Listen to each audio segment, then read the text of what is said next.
India TV YouTube channel को subscribe करें और बेल आइकन दबाएं। और दिल्ली में लॉकडाउन 10 मई की सुबह तक कर दिया गया है। पहले लॉकडाउन का कोई बड़ा फायदा नहीं हुआ, अब भी दिल्ली में लगातार उतनी ही मौत हो रही हैं। अस्पतालों से बहुत बुरी खबरें आ रही हैं। दिल्ली में आज ऑक्सीजन न मिलने से 12 मरीजों की मौत हो गई। अब ये लोग अस्पताल में आखिरी सांस ले रहे थे, तब ऑक्सीजन टैंकर हॉस्पिटल में एंट्री कर रहे थे। सुबह 6 बजे दिल्ली का बत्रा अस्पताल से SOS कॉल आना शुरू हुई। बस कुछ घंटे की ऑक्सीजन बची थी। अस्पताल के बाहर भी अफरा तफरी मची हुई थी।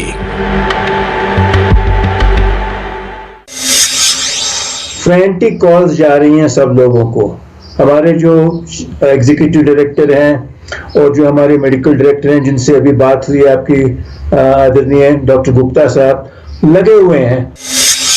साउथ दिल्ली के बत्रा अस्पताल, जहां पर 307 कोविड पेशेंट भर्ती हैं। बताया जा रहा है कि इस अस्पताल में सुबह 6 बजे से अलर्ट जारी किया है कि ऑक्सीजन कुछ ही घंटों का बाकी है। तब बत्रा अस्पताल में 307 मरीज थे और उनमें से 230 मरीज ऑक्सीजन सपोर्ट पर थे। अस्पताल में पैनिक मचा हुआ था। मिनट दर मिनट की रिपोर्ट दिल्ली के बड़े बड़े अधिकारियों को भेजी जा रही थी। कोर्ट में जा रहे हैं, हाई कोर्ट को बता रहे हैं, सरकार को बता रहे हैं, सेंट्रल गवर्नमेंट को बता रहे हैं, दिल्ली गवर्नमेंट को बता रहे हैं, और इससे ज्यादा क्या किया जा सकता है। और जबकि पता है ये होने वाला है, और अब ये भी पता है कि आज रात तक शायद आ गई, कल फिर ये होने वाला है खेल। दिल्ली पुलिस भी अब एक रूट तैयार कर रही है ताकि ऑक्सीजन को जल्द से जल्द इस अस्पताल में पहुंचाया जा सके। बत्रा अस्पताल नहीं बल्कि दिल्ली के कई ऐसे अस्पतालों से भी इस तरीके की खबरें लगातार सामने आ रही हैं, जब ऑक्सीजन की कमी अस्पतालों में देखने को मिल रही है। लेकिन बत्रा अस्पताल का ये मामला, जहां पर 230 ऐसे पेशेंट हैं जिनको ऑक्सीजन की सबसे ज़्यादा ज़रूरत है, ऑक्सीजन खत्म होने से उन पर खास तौर पर असर पड़ेगा। जब अस्पताल अधिकारियों से गुहार लगा रहा था, तब बत्रा अस्पताल हाई कोर्ट में भी ऑक्सीजन की गुहार लगा रहा था। इसके बाद अस्पताल को पता चला कि ऑक्सीजन टैंकर मुंडका और बुराड़ी के रास्ते में है। SOS कॉल के 6 घंटे बाद टैंकर अस्पताल पहुंचे, लेकिन तब तक बहुत देर हो चुकी थी। अस्पताल प्रशासन का यह भी कहना है कि वो एडमिनिस्ट्रेशन को लगातार इस पल पल की जानकारी दे रहे थे कि अब अस्पताल में आधे घंटे से भी कम का जो ऑक्सीजन बचा है। लेकिन जब तक ऑक्सीजन बत्रा हॉस्पिटल पहुंचा, तब तक 8 लोगों की इसमें मौत हो गई, जिसमें से 6 लोग ICU के अंदर भर्ती थे और 2 ऐसे लोग थे जो कि दूसरे वार्ड में भर्ती थे। ये संख्या बढ़ के अब 12 हो गई है। मौत होती है, लेकिन मौत ऑक्सीजन की कमी से हो तो कुचेतता है। जो पेशेंट ठीक हो सकते थे, अगर आपके देखते देखते उनकी मौत हो जाए तो कुचेतता है। दिल्ली के बत्रा हॉस्पिटल में ऑक्सीजन जो है वो पहुंच गया है और आप देखेंगे कि दिल्ली पुलिस की जो गाड़ी है वो ऑक्सीजन का जो पूरा कंटेनर है उसको एस्कॉर्ट करते हुए बत्रा हॉस्पिटल पहुंची है। हालांकि सुबह 6 बजे ही बत्रा हॉस्पिटल द्वारा जानकारी दे दी गई थी कि कुछ घंटों का ऑक्सीजन बाकी है, जिसको लेकर हाईकोर्ट में भी इस बारे में जानकारी दी गई कि हाईकोर्ट ने भी कंसर्न अथॉरिटी को बोला कि जल्द से जल्द बत्रा हॉस्पिटल में ऑक्सीजन पहुँचाया जाए। जिसके बाद दिल्ली पुलिस ने एक रूट तैयार किया और उस रूट के चलते जो ऑक्सीजन का कंटेनर है उसको बत्रा हॉस्पिटल में पहुंचाया गया। तब तक बत्रा अस्पताल में रुकी हुई ऑक्सीजन सप्लाई से 12 लोगों की मौत हो चुकी थी। इसमें अस्पताल के एक डॉक्टर भी शामिल हैं।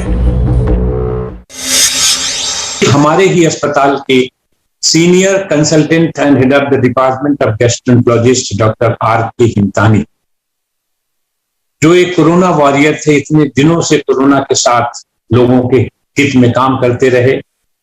उन्हें खुद कोरोना हुआ और आज ICU में उनकी भी मृत्यु हो। अस्पताल में पहला ऑक्सीजन टैंकर दोपहर 1:15 बजे पहुंचा।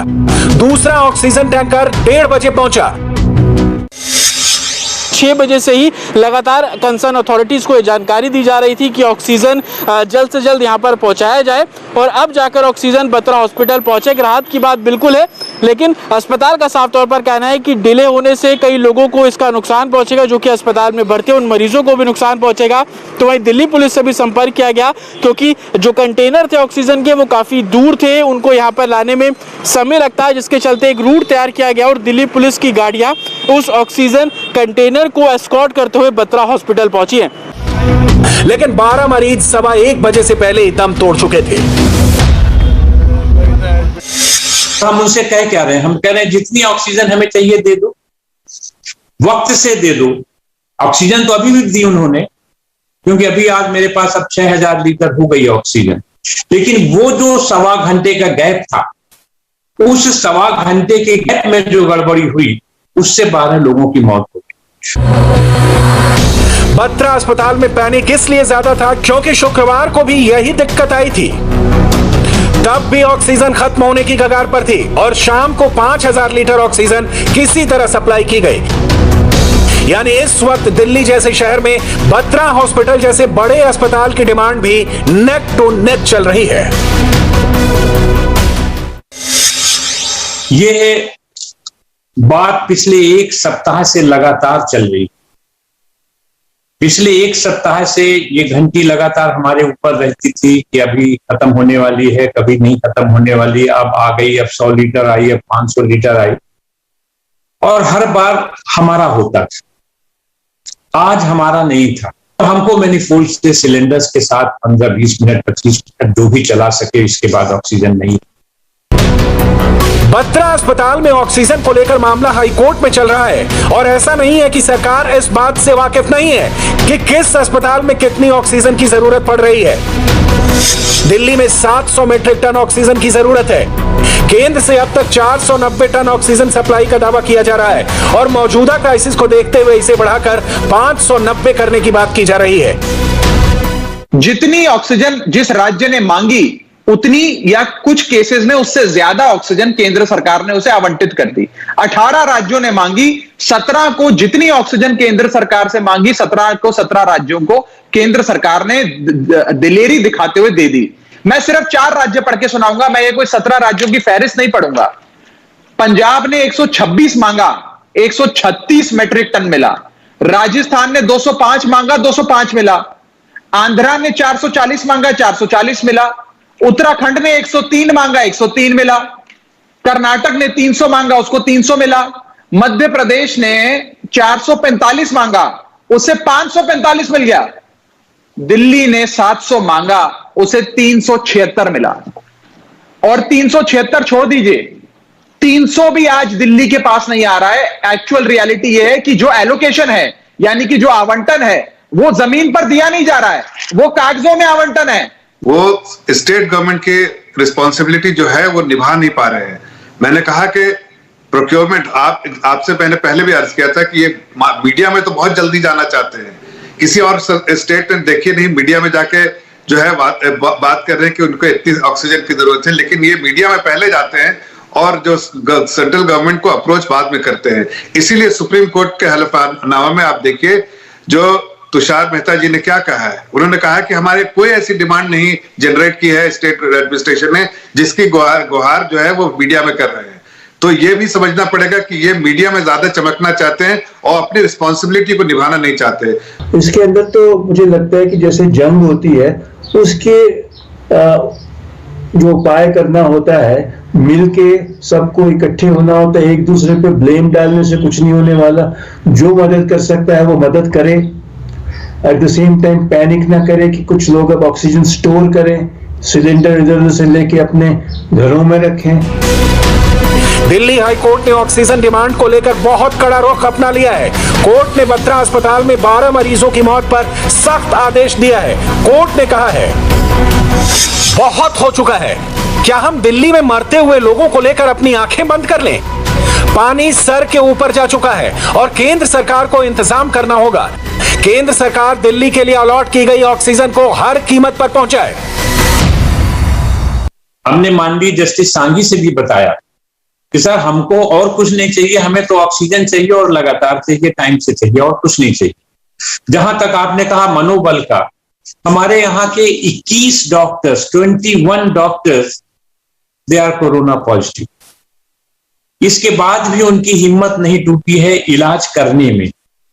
जितने लोग हैं दिल से, दिमाग से और आत्मा से कोरोना पेंडेमिक में वर्क करते हुए उनकी सेवा कर रहे हैं। पर हां, तकलीफ जरूर होती है। सामने कुछ ऐसा हो रहा हो जो टल सकता है और जो न टल। तो सरकार की जानकारी में है, केंद्र सरकार और राज्य सरकार दोनों की, उनको मिलके इसको सॉल्व करना चाहिए। उसमें मैं जानता हूं जादू नहीं हो सकता, क्योंकि ऑक्सीजन को ट्रांसपोर्ट करके लाया जाएगा, जो भी उसमें कमी हो रही है। बट मैं नहीं समझता कि सरकार ये सोच रही होगी कि हो जाएगा और फर्क नहीं पड़ता। मुझे लगता है वो जरूर प्रयास कर रहे होंगे, लेकिन जो भी है प्रयास पूरे नहीं बैठ रहे हैं। वैसे दिल्ली में बिगड़े हालात पर उपराज्यपाल ने कई अफसरों का तबादला कर दिया है। स्वास्थ्य विभाग के प्रिंसिपल सेक्रेटरी, ओएसडी सभी का ट्रांसफर किया जा चुका है। अब दिल्ली में एलजी ऑफिस की तरफ से ऑक्सीजन कंट्रोल रूम बनाया गया है। अगर किसी को ऑक्सीजन सिलेंडर की जरूरत हो या रिफिल कराना है तो इस नंबर पर कॉल कर सकते हैं। नंबर है 41400400। ये टाइम है जबकि हमें जो मरीज है जिनको की ऑक्सीजन की जरूरत है उनको पूरी मदद दी जाए। वो हमारी तरफ देख रहे हैं 24 घंटे, ऑक्सीजन के प्यासे हो रहे हैं। दिल्ली में मौतों की तादाद कम नहीं हो रही है। अब भी अस्पतालों से लगातार लाशें निकल रही हैं। दिल्ली में रोज 350 से ज्यादा मौतें हो रही हैं, जबकि रोजाना 25,000 से ज्यादा केस आ रहे हैं। सबको मालूम है कि हॉस्पिटल्स की इस समय क्या हालत है। किसी जगह कोई बेड नहीं है, आईसीयू नहीं है, वेंटिलेटर नहीं है, जो पेशेंट्स घर पे मैनेज हो रहे हैं।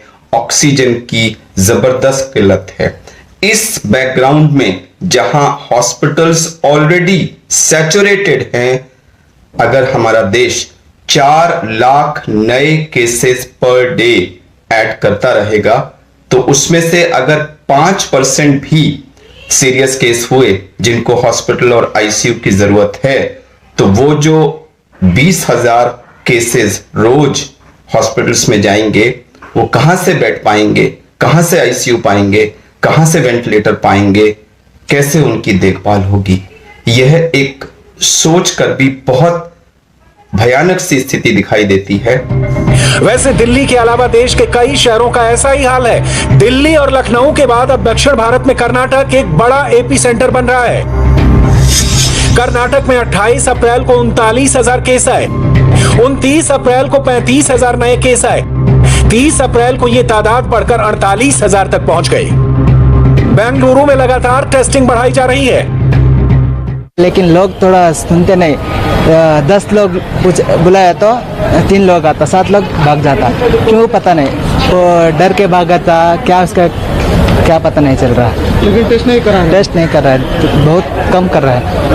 जबरदस्ती से बुला के कराना, वो मन से नहीं आ रहा है, खुद मन से नहीं आ रहा। जबरदस्ती करके बुलाना, आओ टेस्ट हो गया तो मैसेज दिखाओ बोलते, मैसेज भी नहीं दिखाता। टेस्ट हो गया बोलता, आपको हो गया तो मैसेज दिखाओ बोले तो मैसेज नहीं दिखाता। टेस्ट हो गया बोले तो ऐसे ही चले जाता। हम क्यों कराना टेस्ट, ऐसा पूछता। कर्नाटक में 3 दिनों से रोज मरने वालों की तादाद 200 से 300 के ऊपर रिकॉर्ड की जा रही है। इसे यहीं रोककर कम करना जरूरी है। कर्नाटक को वैसे भी अलर्ट होने का मौका मिल गया है। पूरे देश ने दिल्ली, मुंबई, लखनऊ, भोपाल, इंदौर, कानपुर, सूरत और अहमदाबाद का हाल देखा है और अब इसे दक्षिण भारत में होने से रोकना है। 1 अप्रैल तक भारत में 1,63,000 से ज्यादा लोगों की मौत हुई थी। अप्रैल के आखिर तक 2,11,000 से ज्यादा लोगों की मौत हो चुकी है। यानी भारत ने सिर्फ अप्रैल महीने में ही करीब 45,000 लोगों को खोया है और ये बहुत बड़ी त्रासदी से कम नहीं है।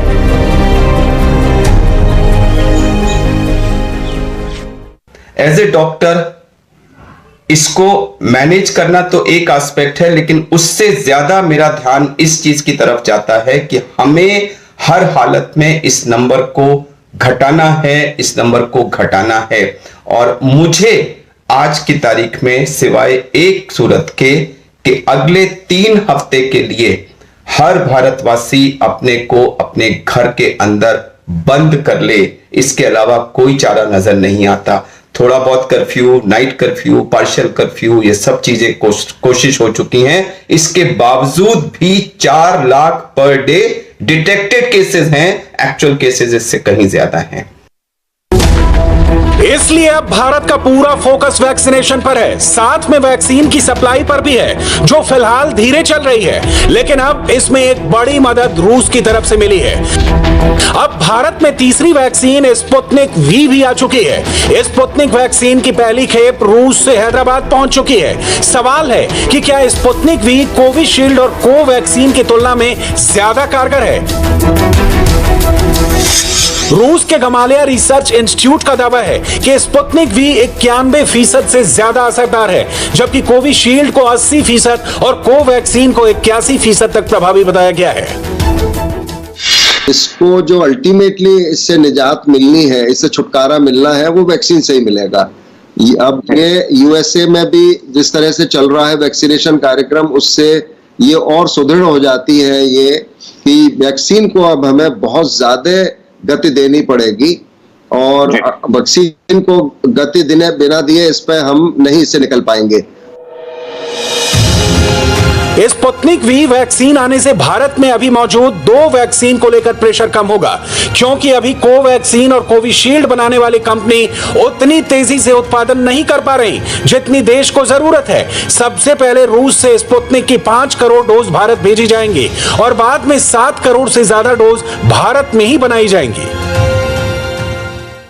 और दूरी मेंटेन करके मास्क लगा के जाएं, अपना वैक्सीन लगवाएं।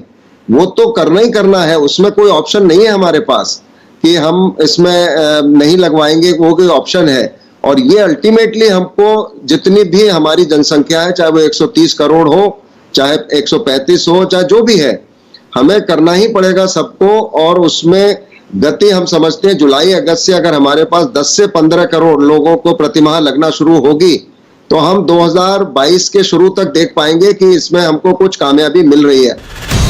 वैसे पहले अमेरिकी वैक्सीन फाइजर भी भारत में आ सकती थी, लेकिन तकनीकी और मेडिकल पैमानों पर लेकर जो शर्तें हैं, उसे लेकर फाइजर भारत के लिए सही वैक्सीन साबित नहीं हुई है। अब कोवैक्सीन, कोविशील्ड और स्पुतनिक के अलावा और भी वैक्सीन अभी पाइपलाइन में है, लेकिन उनके आने में वक्त लगेगा। इस बीच अब सरकार का पूरा फोकस वैक्सीनेशन पर है। कई राज्यों के पास वैक्सीन का पूरा स्टॉक नहीं है, लेकिन उत्तर प्रदेश और गुजरात के कई शहरों में वैक्सीनेशन शुरू हो चुका है। लेकिन ऑक्सीजन की कमी को लेकर एक दहशत बनी हुई है और इसे लोग किसी तरह अपने अपने लेवल पर पूरा कर रहे हैं। लखनऊ की अगर बात किया जाए तो यहाँ के सरकारी और प्राइवेट हॉस्पिटल्स में भी ऑक्सीजन की अभी भी किल्लत देखने को मिल रही है। हालांकि सरकार का दावा है कि कोशिश करके उस किल्लत को खत्म करने का काम किया जा रहा है। पुराने लखनऊ की अगर बात किया जाए तो यहाँ पर राहत इंसानियत जो ट्रस्ट है, ट्रस्ट के लोग यहाँ पर सिलेंडर को पूरी तरीके से निःशुल्क व्यवस्था के तहत जो लोग अपना सिलेंडर को लेकर के आ रहे हैं, उनको बाकायदा निःशुल्क में ये सिलेंडर प्रोवाइड किया जा रहा है ताकि वो अपनी परेशानी और दिक्कत को यहाँ पर खत्म कर सकें। राहत इंसानियत फाउंडेशन के जो ट्रस्टी हैं चांद कुरैशी, उनसे बात करते हैं और जानते हैं कि आखिर किस तरीके से उनके मन में ये ख्याल आया और किस तरीके से ये काम चल रहा है। देखिए, रोजाना करीबन 400 से 500 लोग तो जो है ना हम कर ही देते हैं। 700 या 24 घंटे हमारा ये काम चल रहा है।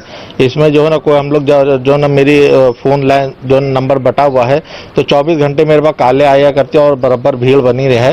तो हम लोग ज्यादा से ज्यादा जो है ना कोशिश कर रहे हैं लोगों की जो ना मदद करने के लिए। ये जंबो सिलेंडर है। जंबो सिलेंडर अगर एक पूरा भर लिया जाता है चांद भाई, तो कितने लोगों को ये काम आता है? कितने छोटे सिलेंडर से इसमें भर जाते हैं? इसमें एक जंबो में कम से कम जो है ना 10 से 12 जो है ना सिलेंडर हम लोग जो है ना भर देते हैं उसमें छोटों को। हमारा मुल्क का मसला है, हमारे शहर का मसला है, हमारे प्रदेश का मसला है, तो इसलिए जान तन मन धन सब हम लोग जो है ना लगाने के लिए तैयार हैं, क्योंकि इस वक्त अगर हम साथ नहीं देंगे तो फिर हम कभी नहीं साथ दे पाएंगे।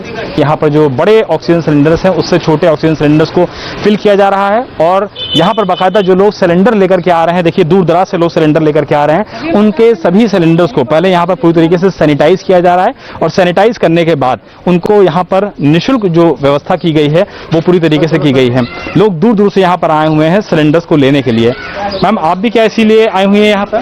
जी सर। कैसे जानकारी मिली कि यहाँ पर सिलेंडर में ऑक्सीजन भरी जा रही है? सर, एक दो जगह भटके जा रहे थे इस वक्त, तो वहाँ पे एक लोग थे जहाँ ये पंचर बनाने वाली दुकान थी, वहाँ पे बताए कि आप चांद भाई के यहाँ चले जाइए, वहाँ पे मिल जाएगा। इमरजेंसी बहुत बड़ी है और इसे दूर करने के लिए सेनाएं भी मदद कर रही हैं। विदेशों से नेवी अपने जहाजों पर ऑक्सीजन ला रही है, तो वायुसेना के विमान लगातार खाली ऑक्सीजन टैंकर्स को ट्रांसपोर्ट कर रहे हैं। सेना और डीआरडीओ के अस्पताल तैयार हो रहे हैं और फिलहाल हर काम जंग के लेवल पर चल रहा है। ऐसे में भी अगर बत्रा हॉस्पिटल जैसी घटनाएं हो रही हैं, तो तैयारी को और दुरुस्त करने की जरूरत है, क्योंकि हर जान कीमती है और भारत अब तक 2,11,000 से ज्यादा लोगों को गंवा चुका है। नमस्ते, मैं हूं मीनाक्षी जोशी। वीडियो और खबरों से अपडेट रहने के लिए India TV YouTube channel subscribe करें, बेल आइकन दबाना ना भूलें। जुड़े रहें इंडिया टीवी के साथ।